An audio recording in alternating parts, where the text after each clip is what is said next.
আজকে জীবনে প্রথম মেট্রো চাপবো আমি আর আমার মেয়ে, তাই জন্য খুব খুব খুব এক্সাইটেড ছিলাম সকাল থেকে। আর ভোরবেলায় বেরিয়ে পড়েছিলাম, যাচ্ছিলাম কাকুরগাছি মা মনসার কাছে, তাতে আমাদের মেট্রো করে যেতে হবে। হাওড়া থেকে মেট্রো ধরেছি, ধরবো বলে ঢুকে পড়েছি। তো এতই ভালো লাগছিল, দরজা কখন খুলবে সেই আশায় দাঁড়িয়েই আছি।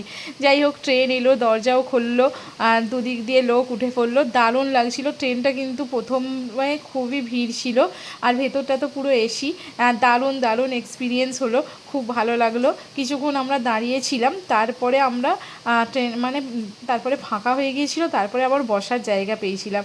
তো ভীষণ ভালো লাগলো, আবারও চাপার ইচ্ছা আছে। আর সবথেকে বেশি এক্সাইটেড ছিলাম যে জলের তলা দিয়ে যাবে, কখন যাবে, কী দেখতে পাবো। কিন্তু দুঃখের বিষয়, কিছুই দেখা যায় না, কেননা দুদিকেই তো মোড়া থাকবে। হ্যাঁ, তবে এক জায়গায় নীল নীল আলোয় জ্বলে, তো সেখানেই মনে হয় জল দেখা যায়, এটাই আমার মনে হলো, জানি না। তো দারুণ এক্সপিরিয়েন্স হলো, খুব ভালো লাগলো।